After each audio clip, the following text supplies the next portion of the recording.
Hello students, तो आज हम करेंगे चैप्टर नंबर 4 डिटर्मिनेंट्स की एक्सरसाइज 4.3 का क्वेश्चन नंबर 5।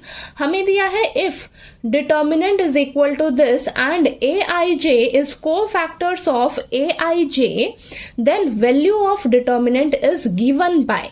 तो देखिए बेटा, आपको इस क्वेश्चन में बोला है कि ए आई जे किसे डिनोट करता है, कैपिटल ए आई जे को फैक्टर्स को। ठीक है, तो ये जो ए आई जे है ना, ये आपके को फैक्टर्स हैं हर एलिमेंट्स के। ठीक है, को फैक्टर्स हैं हर एलिमेंट्स के।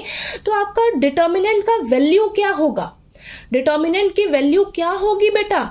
तो मैंने आपको पिछले अभी क्वेश्चंस में थर्ड और फोर्थ क्वेश्चन में समझाया है कि अगर आपको डिटर्मिनेंट निकालने के लिए कह दिया जाए और स्पेशली आपको बोला जाए कि इस रो या इस कॉलम के एलिमेंट्स के को फैक्टर्स का यूज करके आपको डिटर्मिनेंट निकालना है, तो उसके हिसाब से ना आपके पास एक फॉर्मूला बन जाता है बेटा। ठीक है, फॉर्मूला बन जाता है, तो उस फॉर्मूले का यूज करके हम क्या करते हैं, डिटर्मिनेंट निकालते हैं। अगर आपको स्पेशली बोल दिया जाता है कि इस रो या इस कॉलम के एलिमेंट्स के को फैक्टर्स का यूज करके आपको डिटर्मिनेंट निकालना है। ठीक है, तो यहां पर हमें बोला है कि ये जो ए आई जे है ये को फैक्टर्स है हर एलिमेंट्स का, तो उसके हिसाब से हमारा डिटर्मिनेंट का वैल्यू क्या होगा। ठीक है, तो ये चार ऑप्शंस दे रखे हैं। इन चारों ऑप्शन में से आपका एक ऑप्शन जो है वो करेक्ट होगा, एक ऑप्शन जो है वो करेक्ट फॉर्मूला बनेगा।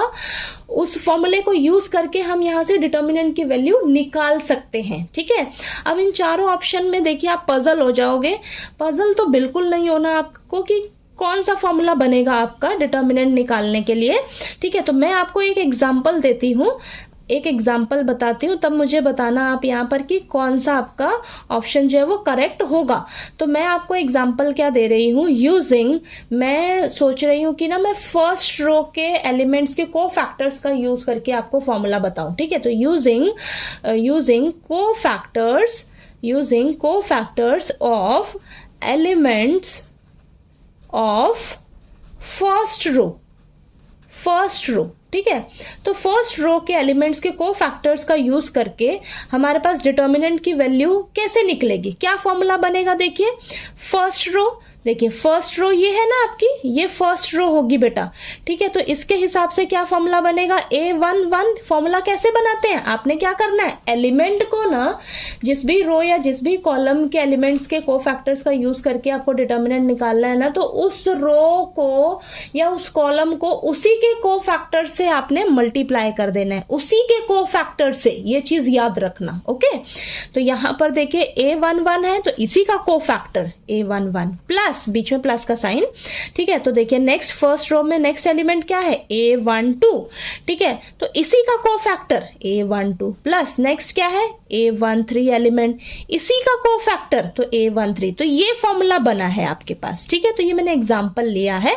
अब इसके हिसाब से जरा आप बताना कि आपके पास इन चारों ऑप्शन में से कौन सा फॉर्मूला करेक्ट बन सकता है डिटर्मिनेंट की वैल्यू निकालने के लिए, और आपने बताना है कि मैं किस रो या किस कॉलम का यूज कर रहे हैं हम यहाँ पर। देखिए यहाँ पर देखिए, आप इसी से पता लगा सकते हो, ये आपका सेम होना चाहिए बेटा, ये चीज आपकी सेम होनी चाहिए। देखिए ये सेम है ना, first row first column, first row first, तो जिस एलिमेंट को यूज कर रहे हो उसी के को फैक्टर को ही उससे मल्टीप्लाई करना है।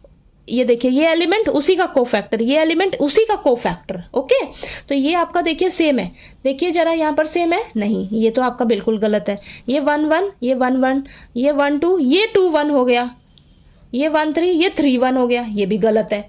यहाँ पर देखिए A21, ये A11।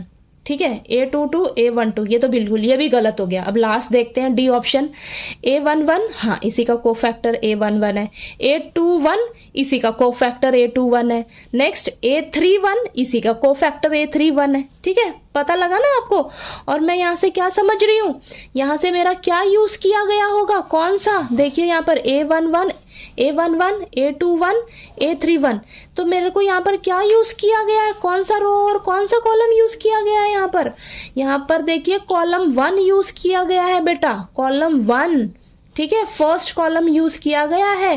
फर्स्ट कॉलम के एलिमेंट्स के को फैक्टर्स का यूज करके हम इससे डिटर्मिनेंट की वैल्यू निकाल सकते हैं। तो ये मेरा एक्चुअल फॉर्मूला बनेगा। ये तीनों गलत है। ठीक है, तो मेरा यहां पर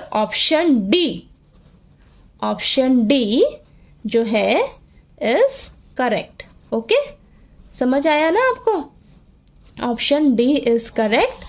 और यहाँ पर हम कॉलम फर्स्ट का यूज कर रहे हैं, ठीक है, यहाँ पर हम कॉलम फर्स्ट का यूज कर रहे हैं, ठीक है। अगर आपको लिखना है तो लिख भी दीजिएगा, मेंशन कर दीजिएगा, ठीक है, कि using cofactors of elements of first column, ठीक है। तो उसके हिसाब से मेरा ऑप्शन डी जो है वो करेक्ट ऑप्शन होगा।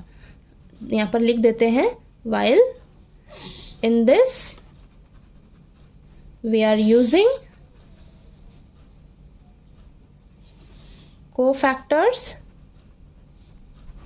of elements of first column, ठीक है बेटा, फर्स्ट कॉलम।